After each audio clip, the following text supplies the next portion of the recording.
All right. Good afternoon, everyone. This is Nelly Poyak from Dana Farber. Thanks for attending this seminar. And again, thanks for the FACC for hosting these seminars. And just a few logistic announcements. So the talks will be posted on the website, as you see on the first slide. And we heard that some people have issues with accessing the slides using Firefox on a Macintosh. If you run into this trouble, you could try a different browser like Safari or Chrome that usually doesn't have a problem. It doesn't seem to happen to everyone, but in case you do, please try a different browser. And as usual, you can post questions in a Q&A section. Please don't send the questions in chat, just post in a Q&A, and then the speaker will be able to, we try to answer as many as we can live, and then a speaker will have access to the questions that you're posting, and she can get back to you later on. So it's my pleasure to welcome today's speaker, Angelika Ammon, from the Koch Institute of MIT, where she is the Kathleen Curtis Marble Professor of Cancer Research, and she is also an investigator of Harvard Hughes Medical Institute. And Angelika is one of the leaders of the field of trying to understand aneuploidy in cancer. And today, her title is How Aneuploidy Causes Tumorigenesis. Thank you, Angelika, for doing this. Thank you, Nelly, for the introduction. It's really a great pleasure and honor to give this seminar. I should say this is my first ever online seminar. I hope it's going to go well.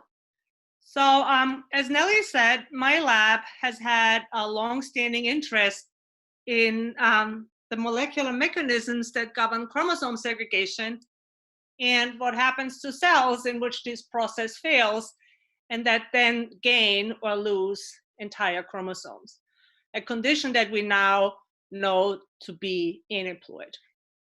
And the reason why we have a profound interest in the aneuploid condition is because it has significant impact on human health. Aneuploidy is the leading cause of miscarriages in humans. It's the leading cause of mental retardation. And the reason why I'm talking in this seminar series here today is because it's a hallmark of cancer. More than 90% of all solid human tumors are characterized by chromosome gains and losses. And about 70% of hematopoietic malignancies are also characterized by aneuploidy. And I want to spend a minute putting this number in perspective. The most frequent tumor suppressor mutation in human cancers is loss of p53, and that occurs in about 50% of human cancers. The most common oncogenic mutation in human cancers is hyperactivation of RAS, which occurs about 30% of human cancers. So clearly, aneuploidy is a much more prevalent characteristic of human cancers than any other oncogenic or tumor suppressive mutation. And in light of these numbers, it's perhaps not surprising that, in fact, the very first hypothesis put forth to explain the origins of human cancers was based on the observation that human cancers are aneuploid. And in 1914, Marcello Grady-Boveri and Theodore Boveri proposed that aberrant segregation of chromosomes is responsible for normal cells to become tumor cells. And epidemiological studies really seem to support this hypothesis. What I'm showing you here is a pan-cancer analysis where these authors looked at average survival of patients with more euploid cancers in green versus more aneuploid cancers in black and in blue. And if you're somewhat suspicious about these pan-cancer analyses, as I am, I'm showing you here a number of, a very small subset of a large number of publications that looked into the correlation between degree in aneuploidy and overall patient survival in particular cancers.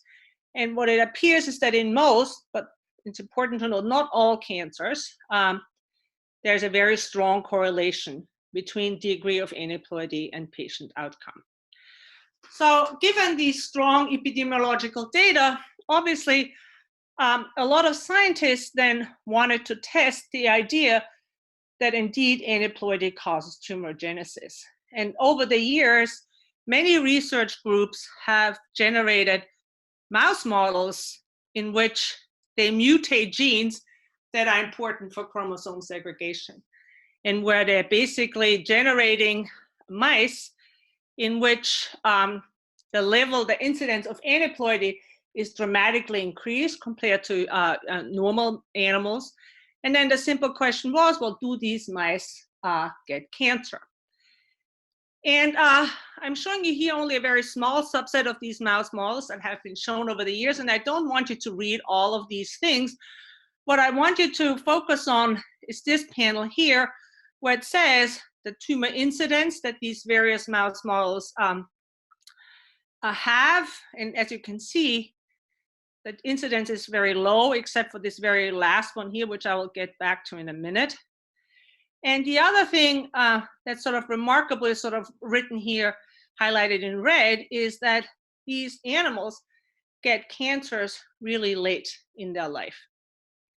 And so the only example where there is a decent tumor incidence at a relatively young age is the PLK4 model that Andrew Holland recently published. He found that in this model, 75% of animals do get cancer, and they get it at about a year of age. But as you can see, overall, the answer is that if you have induced chromosome missegregation, very few mice get cancer on their deathbed.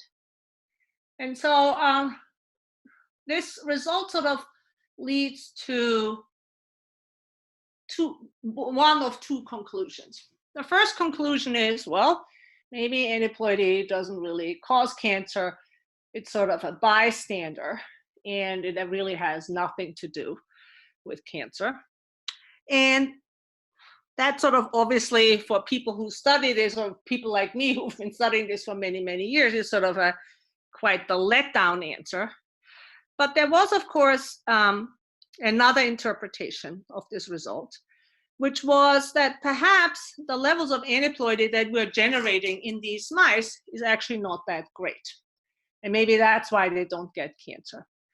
And there was reason to believe that this is the case, because when Peter Sorger, many years back, generated the first mouse model of increased chromosome missegregation, he knocked out a gene called MAD2, and that was embryonic lethal. And in fact, these mice died very, very early during embryogenesis, which indicated that you really have really high levels of chromosome missegregation that is in fact lethal. And these mice that I've listed here for you, they're of course all viable. They live for a long time. They lived 24 months. They live almost a normal lifespan. And so we were wondering whether maybe the reason why these mice live a relatively long life and the reason why they don't get cancer is because they aren't really aneuploid. And so to address this question, we set up a collaboration with a number of people who've generated these mice over the year. And we use single cell sequencing to sort of assess the degree of aneuploidy that these animals have in their tissues. And the results shown here, and I think was quite dramatic, because what you can see is that these mice really have very, very low levels of aneuploidy in their tissue. I'm showing you two tissues here, blood and small intestines. And there's one sort of a little bit of an exception here, which is this PLK4 overexpressing mouse, which is the one that I've shown you earlier, is the one that Andrew Holland made, where he actually gets a decent penetrance in tumor formation at a reasonably early age. And so these single cell sequencing analysis then really suggested that perhaps the reason why these mice don't get cancer is because they are aneuploid. And so basically, we were then left with two questions, which is sort of why are there no aneuploid cells in tissues? And if we were able to generate really high levels of aneuploidy in tissues, would then tumorigenesis occur? And those are the two questions that I'd like to address today. So we have studied the aneuploid condition in primary cells for many, many years. And in work that I don't have time to tell you about is we basically found that aneuploidy generally confers a fitness disadvantage to cells. We have shown that aneuploidy causes proteotoxicity because of stoichiometric imbalances in protein complexes. There's increased reactive oxygen generation in the cells, increased genomic instability. And importantly, we showed that these stresses that aneuploid cells experience actually have profound consequences. They lead to impaired proliferation and a stress-like signature. So a simple answer to why there are no aneuploid cells in tissue was, well, they are less fit, they proliferate more poorly, probably they are outcompeted by euploid cells, which is certainly the case. However, we were wondering whether this could be the only mechanism that sort of eliminates aneuploid cells from tissues, because we had done gene expression analyses of highly aneuploid cells way back when. And what we realized was that, not surprisingly, the genes that were downregulated in these highly aneuploid cells were gene sets that are important for cell proliferation. Obviously, these cells proliferate poorly, so the genes important in cell division were downregulated. But what we were very interested to see was that there was a large number of genes involved in immune response that were upregulated in these aneuploid cells. And so we were starting to wonder, specifically Stefano Santaguida, who at the time was a postdoc in my lab, was interested in addressing the question of whether potentially aneuploid cells are recognized by the immune system. And so he began to look at specific markers for immune recognition, and for reasons that I don't have time to get into, he focused on NK cells. And when he looked at known NK ligands that are known to engage NK cells when they're expressed at the cell surface, what he saw was that aneuploid cells upregulate many of those NK cell ligands. What I want to point out to you here is that the upregulation is not dramatic. It's around twofold. But what's interesting is that many of them are upregulated. And so that raised the possibility that perhaps aneuploid cells could be recognized and eliminated by NK cells. And so Stefano set up an in vitro system where he could assess this. It is a co-culture experiment where he either takes euploid cells and co-cultures them with some NK92 cells or aneuploid cells, and then asks, well, what happens? And there was actually quite a dramatic differences. What we observed was that when we co-cultured NK cells with euploid cells, the NK cells basically left the euploid cells alone. They clumped together, but they didn't really engage with them. But something very different happened when we did the same experiment with highly aneuploid cells, is these NK cells engaged these aneuploid cells and killed them quite effectively.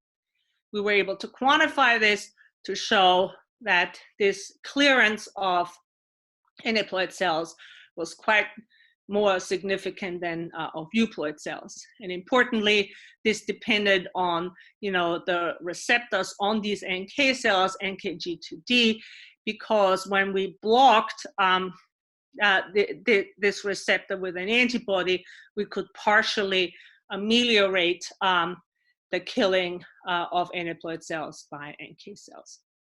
So these results suggested that in vitro aneuploid cells can be eliminated by NK cells. Of course, the most important question here was then, well, is this in vitro result relevant in vivo? And a postdoctoral fellow, Lauren Sassadil, decided to address this question. And she took advantage of the fact that aneuploid cells, as I showed you before, are very rare in these mouse mutants that missegregate chromosomes at an increased frequency. So this is one of these mouse mutants, doesn't really matter what it is. It's a BAB1H mutant. And what you can see is when we use single cell sequencing to assess the degree of aneuploidy, in this particular case in the intestine, we see it's exceedingly low. And so what she then did is she either used antibody blockade to inhibit specifically NK cells, or she used a genetic mechanism by which she can genetically eliminate NK cells and also B cells and T cells. And what she observed, which was quite dramatic, is that when we block NK cells, we now start to see these aneuploid cells accumulating in tissues, providing what we believe is strong support that immune clearance of aneuploid cells also occurs in vivo. So from these experiments, we basically concluded that aneuploidy elicits an innate immune response in vivo. And basically that immune clearance of aneuploid cells is probably one of the reasons, certainly not the only one, but one of the reasons of why aneuploid cells do not persist in tissues. An interesting implication of this result for cancer is that perhaps aneuploidy could be one of the reasons for immune recognition in cancer. And of course, the really critical question is, once a cancer has progressed and has become highly aggressive, immune evasion occurs, and how immunogenicity of aneuploidy is suppressed under these conditions is, of course, a really important question that we need to address. So what about the second question, which is, would tumorigenesis occur if we had really high levels of aneuploidy? And clearly, the constitutive models that people had generated in the past weren't good enough in generating aneuploidy levels that are sufficient for the aneuploid cells to accumulate in tissues. And so what we needed to do is we really needed to develop a mouse model where we could acutely and in an inducible manner in the adult induce very, very high levels of aneuploidy to see what happens. And Mariana Trakala, a postdoctoral fellow in the lab, developed such a mouse model.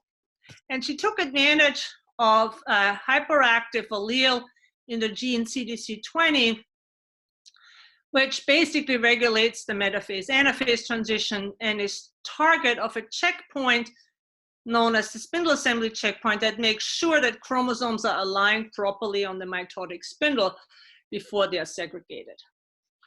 And so if that doesn't happen, if chromosomes are not properly aligned on the mitotic spindle, this checkpoint gets activated and inhibits CDC20. And what the CDC20 AAA allele does is it can no longer be inhibited by the checkpoint.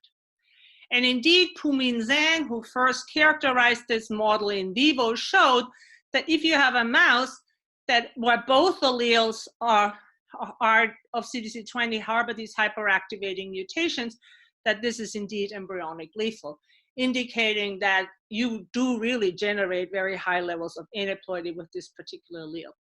Importantly, if this allele is heterozygous, there's sort of very low level. Even though it's partially dominant, this allele, there's very low levels of aneuploidy for the reasons I alluded to earlier. So what Mariana did is she generated a mouse where the one CDC20 allele, the wild type CDC20 allele, could be knocked out, could be floxed out, and she put this over the AAA allele. And so then by floxing out the wild type CDC20 allele, she could generate cells at will in an adult mouse where the only CDC20 allele that's being expressed is the hyperactive one. And so the key question is then, in this mouse, do we really accumulate high levels of aneuploidy? And single cell sequencing revealed that that's indeed the case. High levels of aneuploidy are present in these mice. I'm showing you here blood and small intestines. I think the small intestine is really quite dramatic. 70% of cells in this tissue are aneuploid when we flox out the wild type CDC20 allele.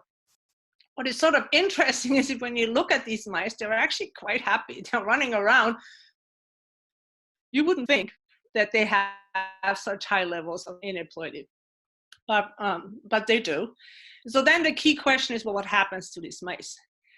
And so what we find is that when we flux out the wild type CDC20 allele and now have a mouse that only expresses this hyperactive allele of CDC20 in all its tissues, that actually causes animals to die quite rapidly.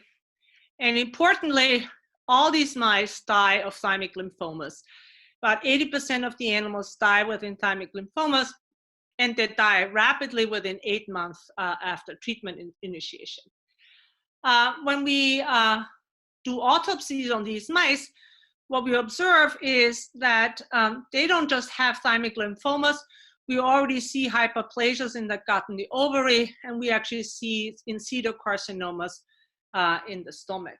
So we believe that these animals don't just specifically cause thymic lymphomas.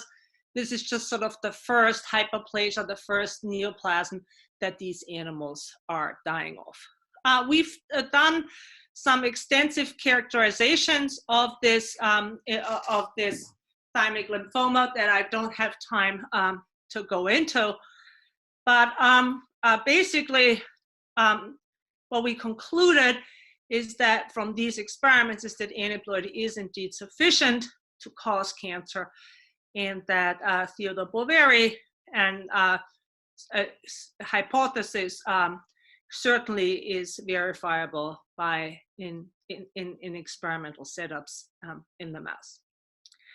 So of course the key question is that, so if aneuploidy does cause cancer, well, how does it do it? And our earlier work in characterization of the aneuploid condition had shown that in all eukaryotes where we've looked at this in yeast, we looked at this in mouse, we looked at this in humans, we found that whole chromosome gains and losses basically cause other forms of genomic instability. And these genomic instability is very widespread, and depending on which chromosome is gained or lost, different types of genomic instability can arise. We see increased chromosome missegregation, increased mutation rates. There's certainly, especially in mammalian cells, evidence of replication stress and defects in DNA repair. And so based on these observations that aneuploidy causes genomic instability, we, a few years ago, proposed a model that aneuploidy could promote tumorigenesis by basically functioning as a mutator. We proposed that the vast majority of aneuploid karyotypes are unfavorable. We show that they proliferate poorly and eventually will undergo senescence. But we propose that because aneuploidy causes genomic instability, that sort of increases the evolvability of the cancer cell and leads to, and thereby leads to the production of rare favorable variants that then can generate aggressive karyotypes that then promote tumorigenesis. We like this model. We think it's an interesting, certainly a way in which aneuploidy could contribute to tumorigenesis. The problem with this model is that it doesn't really explain one really key aspect of aneuploidy in cancers, and that is high penetrance of certain aneuploidies in specific cancers. And I'm illustrating this here, where I'm showing you an analysis of the TCGA data set, where in each row you have a particular cancer, and then here in blue you see chromosome losses, and here in red you see chromosome gains. And the darker the color, the more penetrant, the more pervasive a particular chromosome gain or loss is. And there's one particular cancer that I would like to highlight here, where this is sort of a very striking, which is glioblastoma, where you see virtually every glioblastoma has a chromosome 10 loss. Virtually every glioblastoma has a chromosome 7 gain. And so the mutator phenotype of aneuploidy cannot really explain these clonal karyotypes. And we still are particularly intrigued by these by these highly pervasive aneuploidies, because our data and that of many others have shown that there's really a dramatic fitness penalty associated with whole chromosome gains and losses. And so for these chromosomes to be clonally gained or lost, what it really means is that there must be some very important genes or a very important gene on these chromosomes that is so important for the cancer that the cancer cell takes basically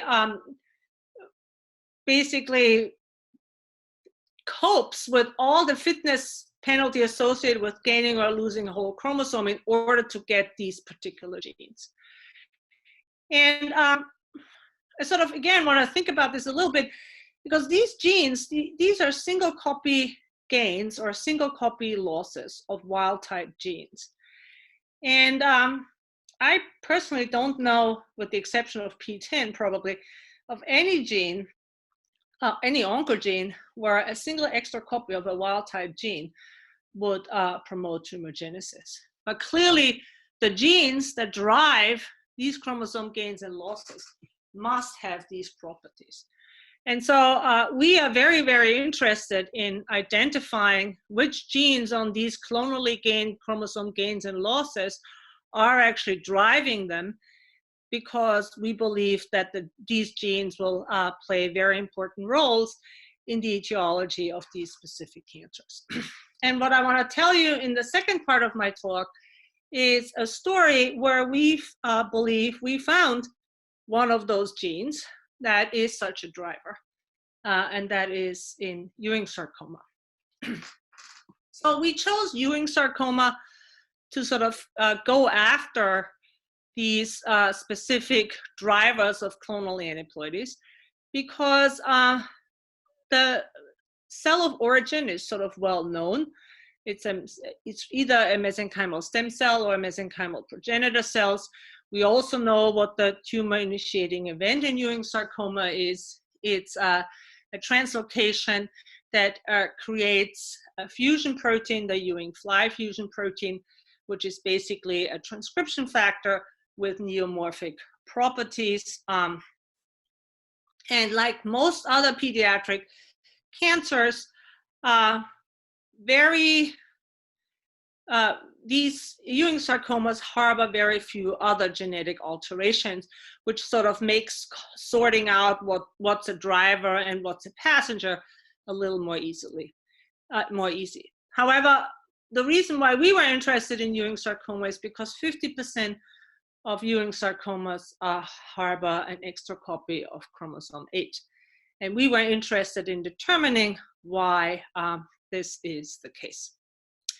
So what Alan Su, a postdoc in the lab, did is he first asked whether trisomy 8, having an extra copy of chromosome 8, actually affects the outcome of individuals with Ewing sarcoma.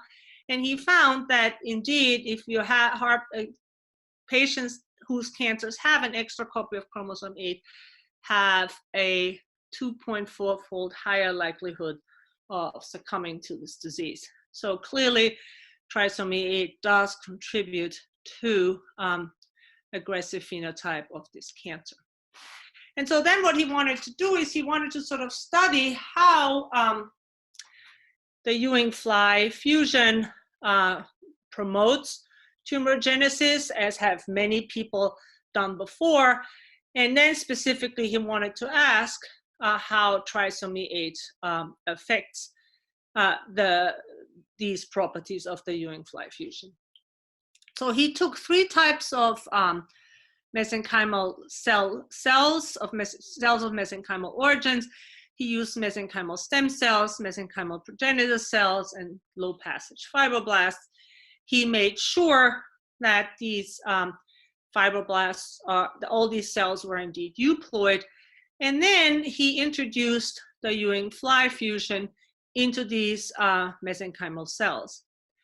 And he observed what others before us have observed before, is that when you introduce the Ewing-Fly fusion into these primary cells, it actually makes them grow quite much more slowly, showing that the Ewing-Fly fusion basically interferes with cell proliferation of these primary cells. He also characterized why this is the case. I'm showing you here. A synchronous culture experiment where we synchronize these cells in G1 and then release them into the cell cycle. These cells either harbor the vector or the Ewing-Fly fusion. And the first thing that you notice is that when you express the Ewing-Fly fusion, these cells rush into S phase. However, they rush into S phase faster than the vector, but then they get stuck in S phase. And what we see is that the reason why they get stuck in S phase is because they have DNA damage. So what you see here is that cells that are expressing the Ewing-Fly fusion activate the DNA damage checkpoint kinase check 1. These cells harbor gamma H2AX foci, and these cells will eventually undergo senescence. So from these experiments and many others that I don't have time to show you, Alan concluded that when you express the Ewing-Fly fusion, that like any other oncogene, it rushes cells into S phase, but then these cells get stuck in S phase due to replication stress. So then the question is, what happens to cells that are trisomic for chromosome 8 when they express the Ewing-Fly fusion? So we purchased primary fibroblast trisomic for chromosome 8 from Coriell.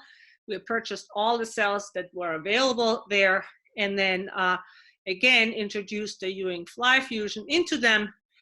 And what we saw was actually quite dramatic, and quite dramatically differently than in euploid fibroblasts. Recall in the euploid fibroblast, introducing the Ewing-Fly fusion actually made cells grow more slowly. But when we do the same experiment in trisomy 8 cells, what we find is that these cells actually don't even blink an eye. They continue to proliferate as if nothing had ever happened to them.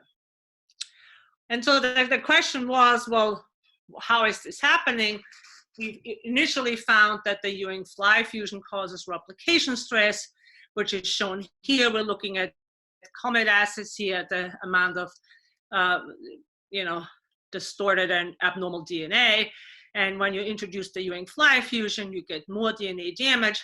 But interestingly, when you do the same experiment in trisomy 8 cells, we don't see an increase in DNA damage or tail DNA in response to introduction of the Ewing-Fly fusion. So there's two possibilities. What can happen is either an extra copy of chromosome 8 sort of prevents DNA damage from occurring, or alternatively, an extra copy of chromosome 8 would allow cells to resolve replication stress more quickly.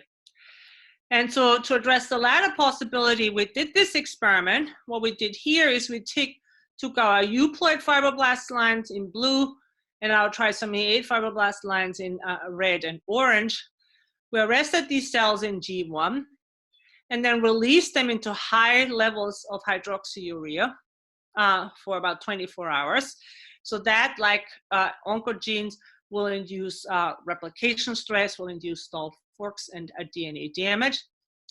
We then washed out the hydroxyurea and then queried the kinetics with which gamma H2AX foci, which are a sign of replication stress, are resolved. You can see in the euploid cells, the replication stress gets resolved with certain kinetics, but what was quite remarkable was that the trisomy 8 cells actually resolved it much more quickly. And so from these experiments, we concluded that indeed there's something about an extra copy of chromosome 8 that allows cells to deal with replication stress more effectively, allows cells to resolve replication stress more effectively. Is this in any way relevant to Ewing sarcomas? So to address this question, what we did is we quantified the amount of gamma H2X foci, amount of DNA damage in Ewing sarcomas that are disomic for chromosome 8 versus that are trisomic for chromosome 8. And we counted this blindly, and it was really quite consistently what we found is that you had an extra copy of chromosome 8. There was a lot less gamma H2X foci in these tumors compared to tumors that only had 2 copies of chromosome 8. So basically from these experiments, we concluded that trisomy 8 somehow mitigates the replication stress exerted by the Ewing fly fusion.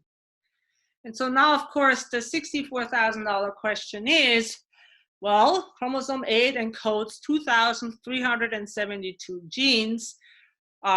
Which ones of those genes basically have this beneficial effect on Ewing fly expressing cells?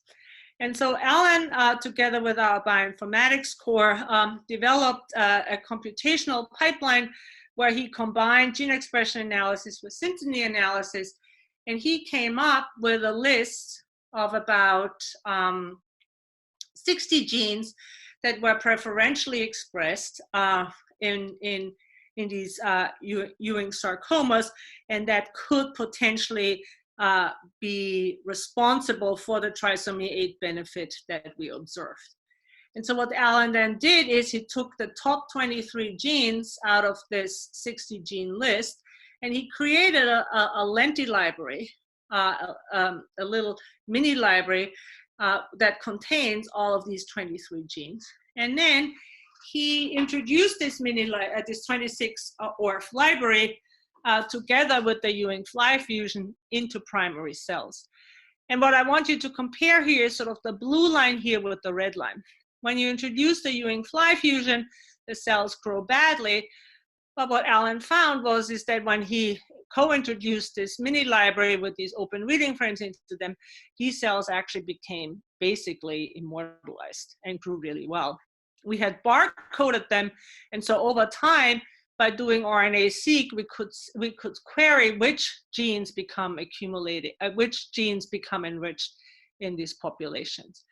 And I want to be very clear here, we actually found 4 genes. So there's not one single gene on trisomy 8, on chromosome 8, that helps Ewing fly expressing cells better.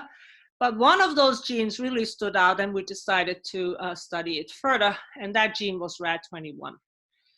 So RAD21 was actually the only gene that was enriched in evolution experiment where we actually reached immortalization. It was specifically only enriched in cells that expressed the Ewing fly fusion and not the vector. What is RAD21? RAD21 is a subunit of the cohesin complex. In fact, we know it is the rate-limiting subunit of cohesin complex. It's very highly conserved across all species. It's very important in stabilizing stalled forks, and it's critical for DNA damage repair by promoting equal sister chromatid exchange. And so what Alan wanted to know is that perhaps RAD21 was one of the genes that was important in mitigating replication stress in Ewing fly cells. He did. He again took his primary cells, he overexpressed either the Ewing fly gene alone here in purple, or he expressed both the RAD21 and the Ewing fly gene at the same time. What you can see now is that introducing RAD21 together with Ewing fly truly improves the proliferation of these cells. And it also causes a decrease in DNA damage in Ewing fly expressing cells. I want to make a point here. You can see clearly introducing RAD21 makes these cells grow better, but these cells don't grow nearly as well as the cells where we introduced the 26 ORF library into them. Again, emphasizing that RAD21 is not the only gene on chromosome 8 that provides a benefit to Ewing fly expressing cells, but it's certainly one of them.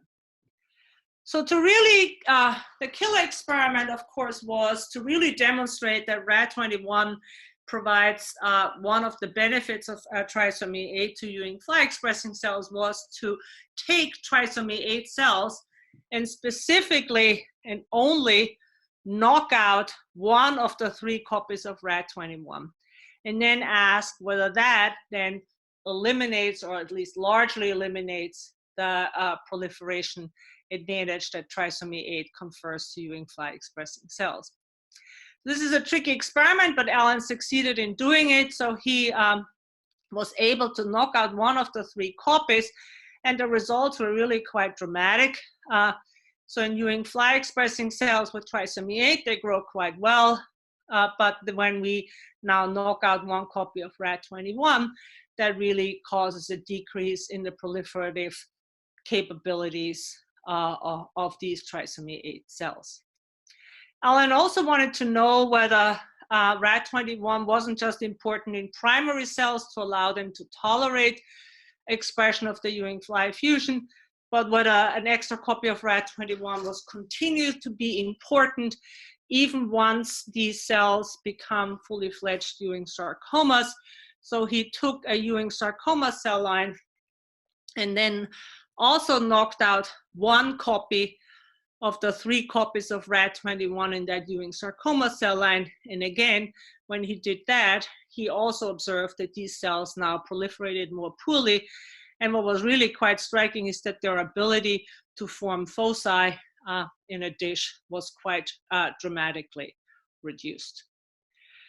So from these experiments, we conclude that RAD21 is one of the genes on chromosome 8 that is responsible for helping cells tolerate replication stress brought about by the expression of the Ewing fly fusion. And so, Ewing sarcoma is obviously a terrible disease for the children who are afflicted by it, but it is sort of a very rare cancer. And so we were curious to know whether RAD21 could also have important beneficial effects in other cancers. And the cancer we decided to look into this was a TMPRSS-ERK-driven prostate cancer, because the TMPRSS-ERK fusion is actually functionally quite similar to the Ewing fly fusion. And so what Alan did is he, again, obtained euploid primary prostate epithelial cells. We appreciate that all of these cell lines that you can purchase have their limitations. We're actually collaborating to obtain actually truly primary prostate epithelial cells where we can do these studies. But when Alan took these cells and induced the TMPRSS-ERK fusion into these cells, what we saw was that too reduced the proliferation. It wasn't as dramatic as when we introduced the Ewing fly fusion into primary cells of mesenchymal origin, but there was certainly a decrease in proliferation in at least some of them. Again, interestingly, when we now introduce the TMPRSS-ERK fusion together with the RAD21 fusion into these cells, what we observe is that this fitness penalty is decreased. When we look at DNA damage, again, introducing the TMPRSS-ERK fusion into primary prostate epithelial cells increases the amount of DNA damage that we observe in these cells. When we now also introduce RAD21 into these cells together with the TMPRSS-ERK fusion, we observe a reduction in DNA damage. So basically, what we think is happening here is that the that RAD21 is likely not just going to be important in mitigating replication stress brought about by the Ewing fly fusion, but likely also helps in the mitigation of replication stress caused by other oncogenes. And we would like to propose that one of those is the TMPRSS-ERK fusion, excuse me.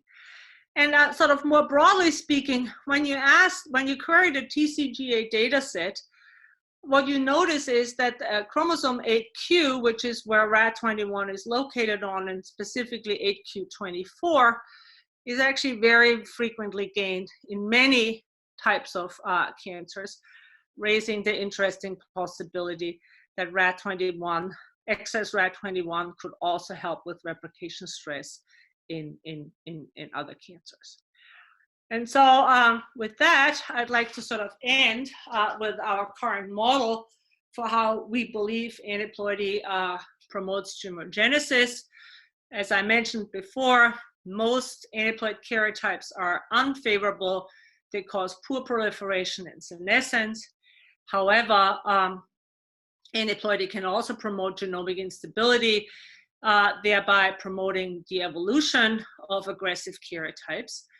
And then we would like to, based on our Ewing fly experiments, we would like to extend this model now by saying that specific aneuploidies can be beneficial to a cancer under extreme stress conditions. And the example that I've provided for you here is that under conditions of extreme stress, for example, severe oncogene-induced replication stress, an extra copy of chromosome 8 can help you mitigate this replication stress without really affecting the cell's ability to rush into S phase and to proliferate.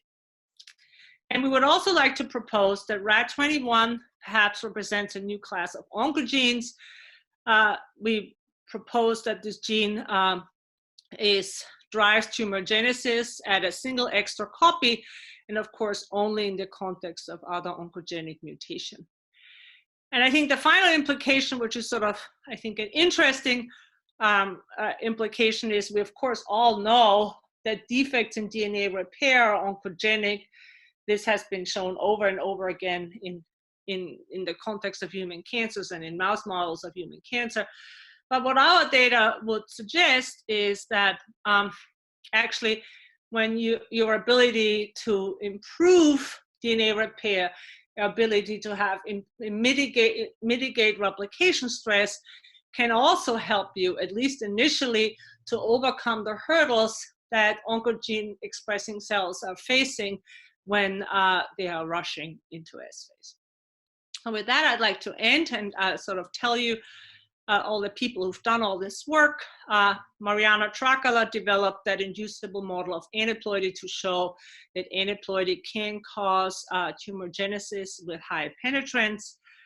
Alan Su has done all the work on the role of RAD21 in Ewing sarcoma, and the work on immune recognition of aneuploid cells has been initiated by Stefano Santaguida, who now has his own lab at the IAO in Milan, and has been continue to be carried out in vivo by Lauren Sassadil. We've had many wonderful collaborators in this project, foremost Kimberly Stegmeyer and James Amatruda, Angelique Whitehurst, and Alejandro Sweet-Cudero, who really have been tremendously helpful in providing reagents and advice on our Ewing sarcoma work.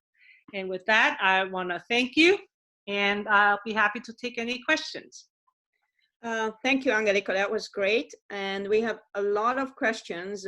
We try to answer as many as we can live, so we have 10 minutes. So a number of questions relate to the NK cell story that was the first part of the talk. Specifically, like how do the NK cells recognize aneuploid cells, and do they attack any kind of aneuploid cell, or particular chromosomal grains losses influence this? These are all, thank you, these are all great questions. That's something we're really working on right now. We are really trying to understand which type of, work by Scott Lowes and others has shown that DNA damage really elicits an NK cell response. And what we are trying to dissect out now is by which mechanisms NK cells recognize aneuploid cells. There's a lot of things wrong with aneuploid cells, so we suspect it's probably more than one thing. We have not seen that specific karyotypes are eliminated and others are not. So I don't think that there's going to be something specific about a particular karyotype that's recognized and not. But we don't know the answer yet. And related to that, do you see that the fibroblasts with a Ewing fusion that have trisomy of chromosome 8, do they more likely to be recognized by the NK cells? Have you tested that? We have not done these experiments yet. Yeah. Okay. So, but we have other trisomies, but not me. No, we haven't done the trisomy experiments yet. Yeah. For the NK cells. And one question just general about NK cells. If you knock out NK cells in mice, do they develop tumors? I assume this means spontaneous tumors. So.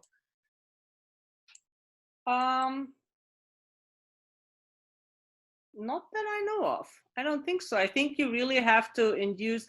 So let me just, so we studied NK cells. I didn't have time to go into this in detail. So the NK cells clearly in vitro recognize aneuploid cells, and we see they are required for aneuploidy clearance in vivo. It's clearly not the only part of the immune system that recognizes aneuploid cells. I'll just leave it at that, right? It's not just NK cells, there's other parts of the immune system that also recognize and eliminate aneuploid cells. So I suspect that by just taking out one branch of the immune system, you're not gonna see anything. Okay, so then we have a lot of questions related to the EW, the Ewing story and RAD21. And one question is like, why do the cells need to gain a copy of chromosome 8 to overexpress RAD21? Why don't you just overexpress it due to some epigenetic changes?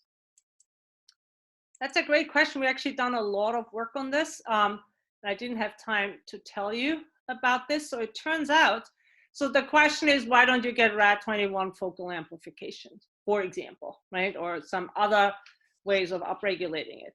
What we find, or translocations, for example. So what we find, I didn't have time to get into this, which I find actually very intriguing, is so when we highly overexpress RAD21, it actually becomes really toxic. So that has actually been shown in yeast like 20 years ago.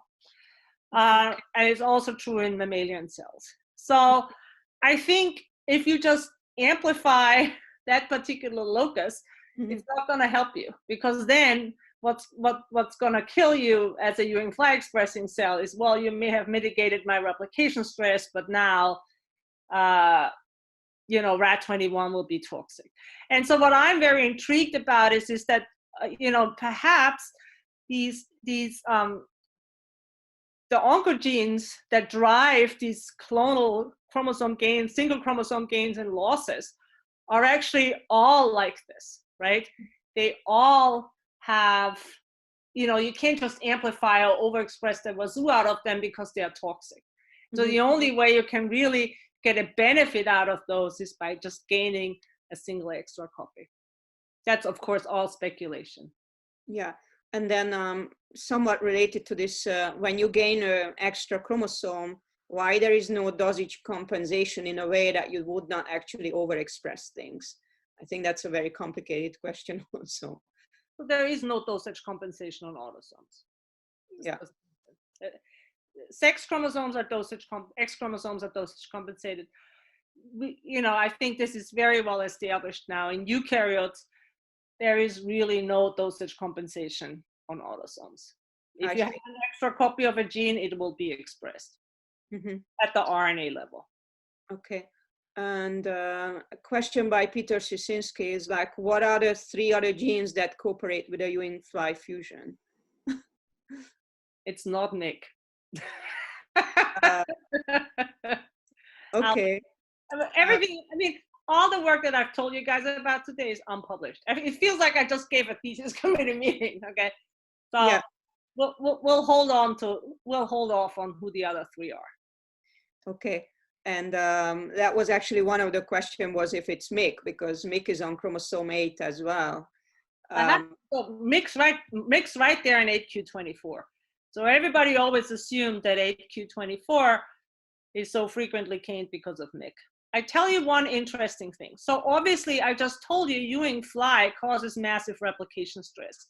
everybody knows if you just overexpress MYC, you also get massive replication stress. So, overexpressing MYC and Ewing fly will not get you anywhere, right? You'll just die even faster. We've done the experiment, right? Because you have so much replication stress, the cells are just dying.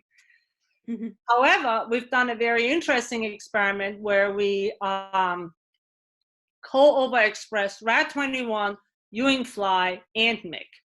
If you co-overexpress the three of them, then the cells grow like gangbusters. Okay. So, as a third event, once you get your mitigation of replication stress in place, I think MYC will certainly contribute to tumorigenesis in Ewing sarcoma. Okay, so there are a couple of questions related to order of events. Jim Gregory is asking specifically, if you look at the Ewing fly model, what comes first? Like the chromosome 8 gain, and which one would have a fitness advantage or disadvantage, and would the first event facilitate the second event? And then an even harder question from Thomas Jeb, I don't know name, is like, what comes first, aneuploidy or tumorigenesis, in terms of what drives, is a driver of tumorigenesis, or tumorigenesis comes driving aneuploidy? So I think these are excellent questions. I think my understanding is that the thinking in the field is that the Ewing fly fusion happens first. However, in vitro, at least, in these cell lines, which may or may not really reflect what a mesenchymal stem cell, how a mesenchymal stem cell behaves in the organism. It's really, the Ewing fly fusion is very toxic, right? Yeah. And I would like to add, if you're trying to express the Ewing fly fusion in epithelial cells, it's lethal. They don't even tolerate expression of this fusion. And so I think I'm wondering out loud whether, you actually have to be trisomic for chromosome 8 first, or you can actually tolerate expression of this fusion. Having said this, obviously we will need a mouse model and there is unfortunately not a mouse model at this point published. Yeah, and chromosome 8 gain, 8q in particular, very common in breast cancer also. A lot of DNA damage, all that BRCA1, BRCA2 damage. RAD21, I'm sure, can help with that too. And so maybe we have time for another question, is like, is the RAD21 amplified in human cancers? And if yes, in which subtype? We've looked, and as I said, there is no amplification. And we believe that the explanation is because if you just heavily overexpress RAD21, it's actually toxic to cells. So, one copy clear. So it's really, RAD21, we believe, can really only help you in a very narrow expression range, which is why we believe the way you're getting it is by aneuploidies, right? Because then you cleanly get one extra copy, right? And it's stable, right? Because once you start making focal amplifications, they can contract and expand. And so then it becomes, a slippery slope, especially if too much of it is also toxic. And so I actually think gaining 8q is quite an elegant way of keeping RAD21 levels in the right window. Okay, thank you so much. So unfortunately, we ran out of time and we can answer. We have many more outstanding questions. I can see to that. So we're gonna share it with you after the talk, and you can get back to the people later on. And then as a reminder, the slides will be posted on the DFHCC website, and please check different browsers in case you run into problems. So thank you so much, Angelika. It was great. Thank you. Yeah, thank you. Bye-bye.